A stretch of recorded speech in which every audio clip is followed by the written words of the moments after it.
우리 예배 나오신 우리 온라인으로 함께 하시는 우리 3일의 모든 성도님들을 환영합니다.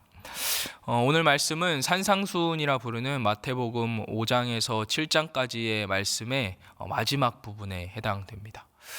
산상수훈 전체를 마무리하고 정리하는 문단이라고 볼 수 있습니다. 예수님은 산상수훈에서 정말 주옥과도 같은 귀한 말씀들을 우리 제자들에게 주셨습니다. 오늘 말씀에서 예수님은 주셨던 말씀들을 다시 한번 강조하고 계십니다. 특별히 예수님은 오늘 말씀에서 참 제자란 무엇인지에 대한 선명한 기준을 제시하고 계십니다. 여러분은 누구의 제자이십니까? 우리는 누구를 따라가고 있습니까? 우리는 무엇을 삶의 기준으로 삼고 있습니까? 여러분, 우리가 정말 예수님의 참 제자가 되기를 간절히 소망합니다. 그 참 제자가 되어서 우리가 하나님 허락하신 이 땅을, 이 하루를 우리가 살아가게 되기를 소망합니다. 우리 21절 말씀을 우리 같이 한번 읽어보도록 하겠습니다. 시작. 나더러 주여 주여 하는 자마다 다 천국에 들어갈 것이 아니요 다만 하늘에 계신 내 아버지의 뜻대로 행하는 자라야 들어가리라. 우리가 말씀에 들어가기 전에 한 가지 기억해야 할 사실은 예수님께서 이 말씀을 제자들에게 하고 계시다는 것입니다. 이 예수님 앞에 굉장히 많은 사람들이 모여 앉아 있었습니다. 그런데 그 중에서도 예수님께서 제자들에게, 예수님 바로 앞에 앉아 있는 이들에게 이 말씀을 하셨습니다. 그러니까 이 말씀이 오늘날에는 우리에게, 교회에게 주신 말씀이라고 볼 수 있겠죠.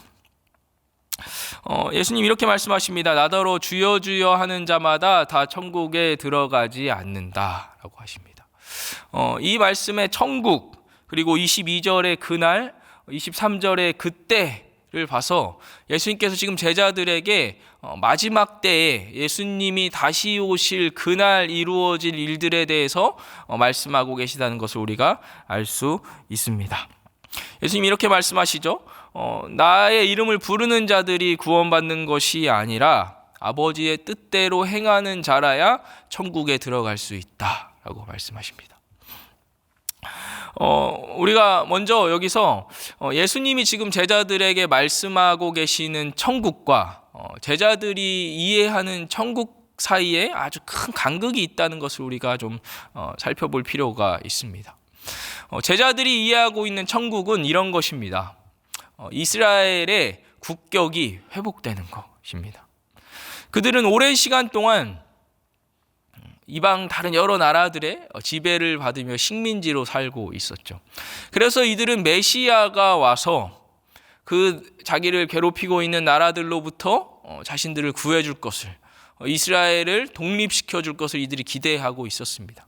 그래서 그 옛날에 다윗이나 솔로몬 때처럼 이스라엘의 영광이, 그들이 나라가 부강해져서 주변의 모든 열국들을 다스리게 될 것을 이들이 기대했습니다.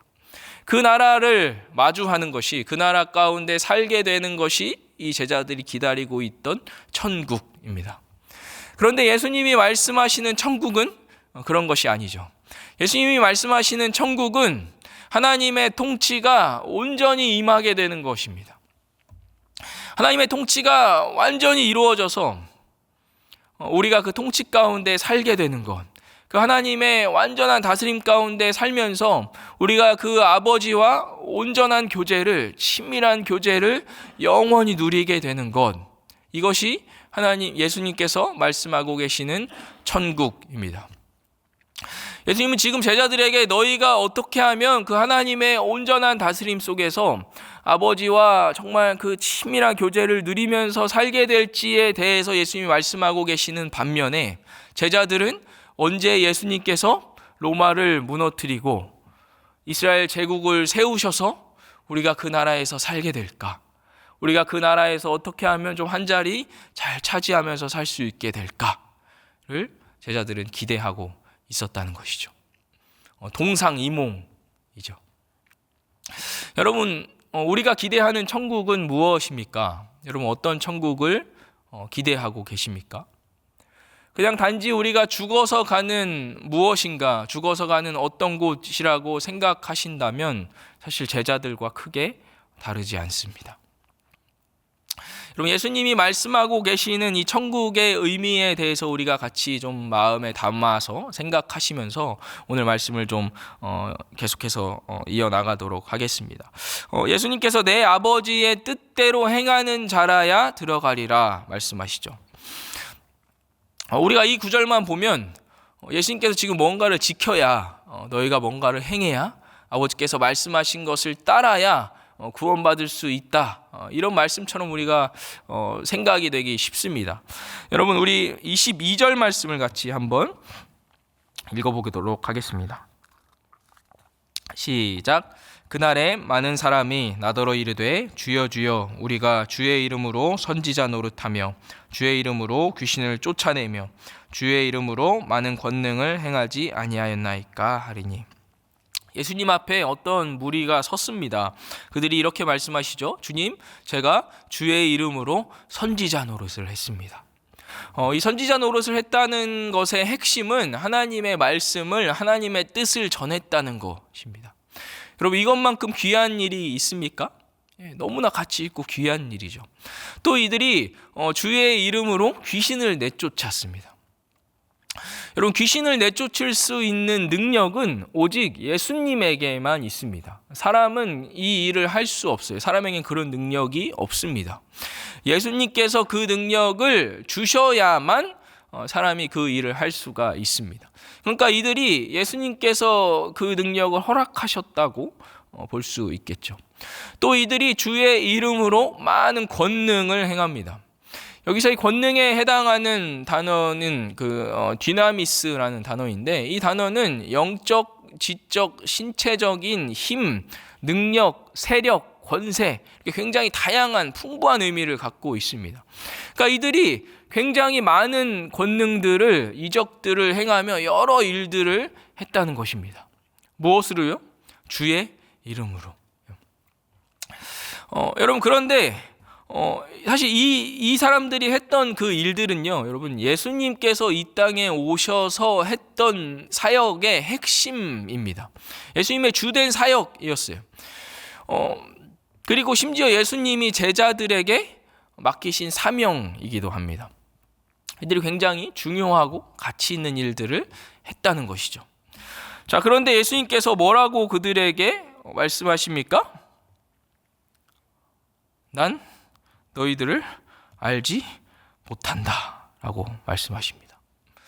23절에 보시면요, 그때 내가 그들에게 밝히 말하되 내가 너희를 도무지 알지 못하니 불법을 행하는 자들아 내게서 떠나가라 하리라 말씀하세요. 너희들이 누구니? 난 너희들을 몰라 라고 예수님이 말씀하신다는 거예요. 여러분, 그 말씀을 옆에서 듣고 있던 제자들은 아마 큰 충격에 빠졌을 거예요. 아니, 도대체 어떻게 해야 천국에 들어가는 거지?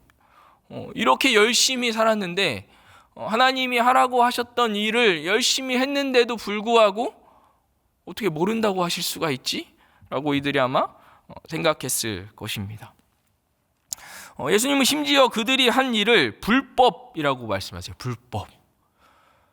예수님 좀 너무하신 거 아닌가? 라는 마음이 들 정도로 예수님 굉장히 단호하게 말씀하세요. 왜 그들이 한 일이 불법일까요?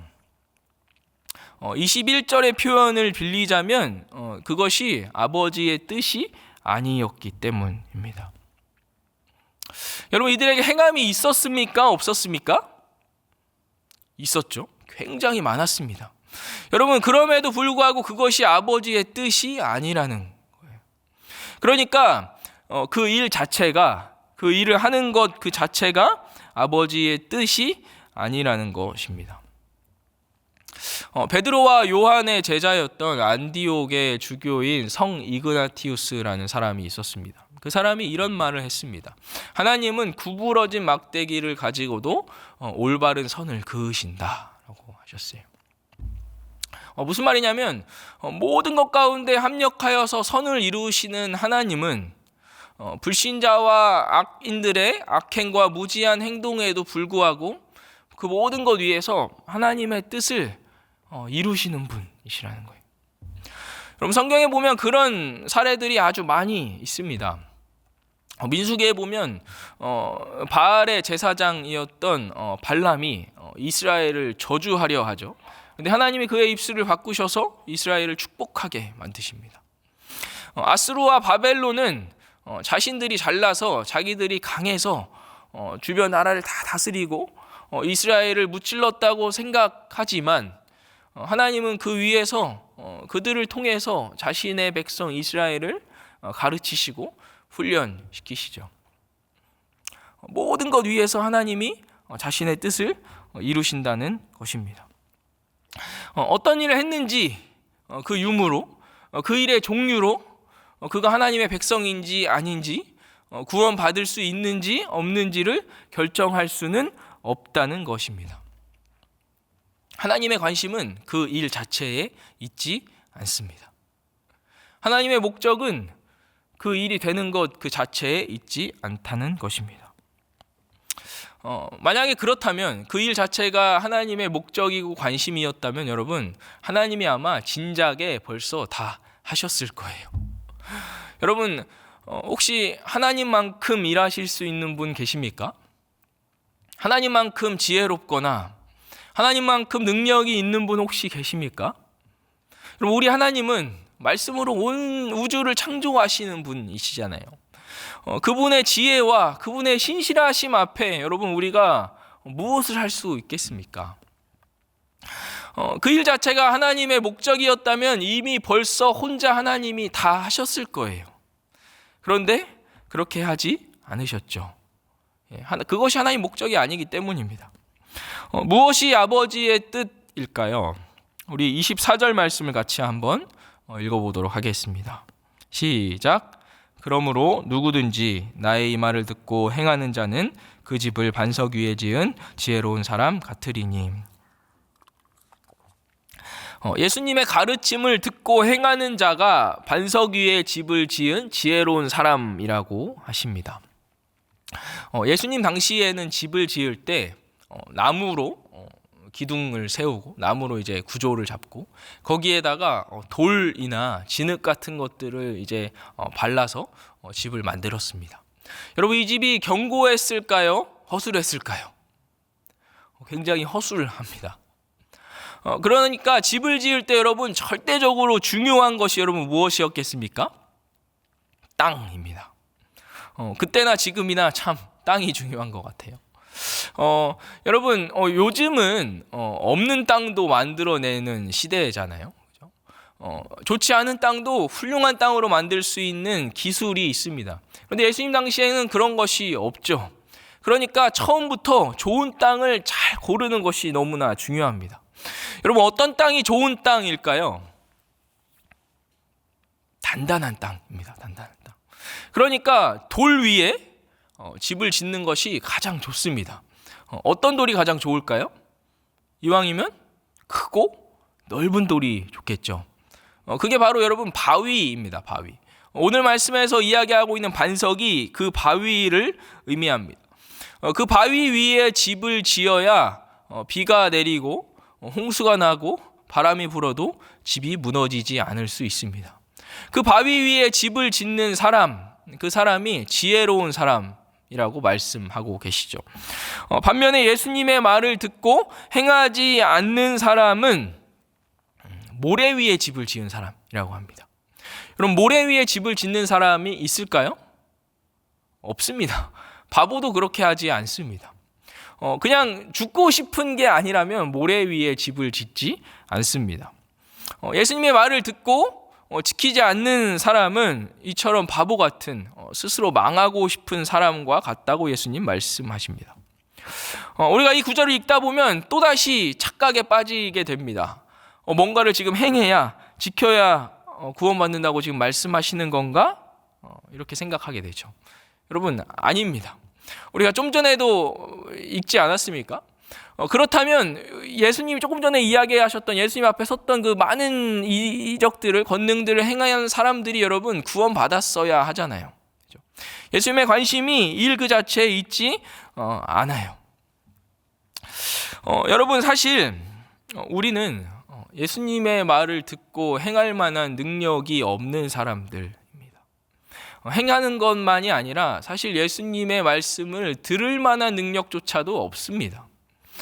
성경은 우리에게 이렇게 이야기합니다. 이사야 53장 6절입니다. 우리 같이 한번 읽어보도록 하겠습니다. 시작.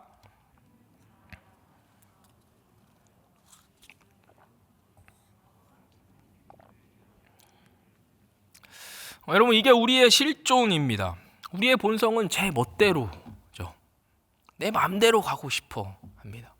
내 생각과 내 계획과 내 뜻이 절대적이죠. 내 인생의 주인은 나 자신이라고 생각하며 우리가 살아갑니다. 우리는 하나님의 말씀을 들을 만한 능력이나 실력이 우리에게 없다는 거죠. 여러분, 우리가 어떻게 하면 아버지의 말씀을 듣고 행할 수 있을까요? 오직 예수 그리스도의 십자가의 사랑만이 우리를 그렇게 살게 할 수 있음을 여러분 믿으시기를 바랍니다. 예수님께서 십자가의 죽으심으로 말미암아 우리는 하나님이 자신의 생명보다 우리를 더 아끼신다는 것을 우리는 믿고 알게 되었죠.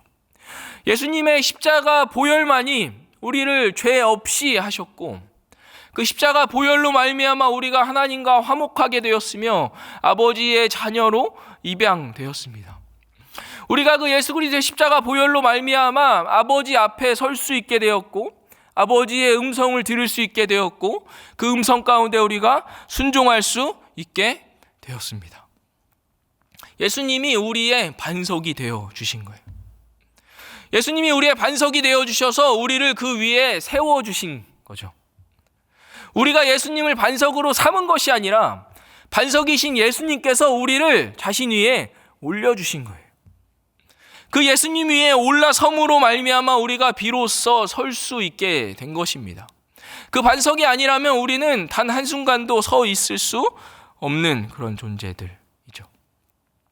그 반석 위에 올라서서 아버지 앞으로 나아갈 수 있게 되었고, 그 반석 위에 올라서서 아버지의 음성을 듣고 그 아버지의 음성 가운데 순종할 수 있는 힘과 능력을 우리가 얻게 된 것입니다.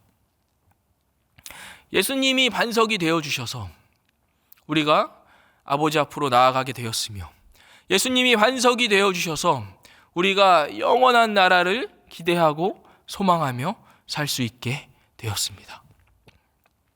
여러분, 그 반석 위에 올라서심으로 영원한 나라를 기대하고 소망하며 사시기를 간절히 소망합니다. 그 영원한 나라를 소망하며 살 때에 우리가 예수 그리스도의 말씀 앞에 순종하며 살 수 있게 됨을 믿으시기를 바랍니다. 여러분, 우리가 믿음이 있다 말하면서 예수님의 말씀을 듣고 행하지 않는다면 여러분 진지하게 자신을 돌아보셔야 합니다. 우리는 어디 위에 서 있습니까? 우리가 열심히 일하고 열심히 말씀을 따라 살고 열심히 좋은 일을 하더라도 그것이 우리 자신의 정체성이 된다면, 그것을 우리의 의로 삼으신다면 여러분 자신을 진지하게 돌아보셔야 합니다. 우리는 어디 위에 서 있습니까? 우리 인생의 유일한 기초는 오직 우리의 반석이 되어주시는 예수 그리스도뿐임을 여러분 믿으시기를 바랍니다. 우리의 유일한 자랑은 오직 우리 구주 예수 그리스도밖에 없습니다. 그 반석 위에 서셔서 오늘 하루 하나님 앞에 순종으로 우리의 삶을 채워 나아가는 우리 3일의 모든 성도님들이 되시기를 간절히 소망합니다. 우리 같이 주신 말씀 가지고 또 우리 각자의 기도 제목 가지고 우리 기도하도록 하겠습니다.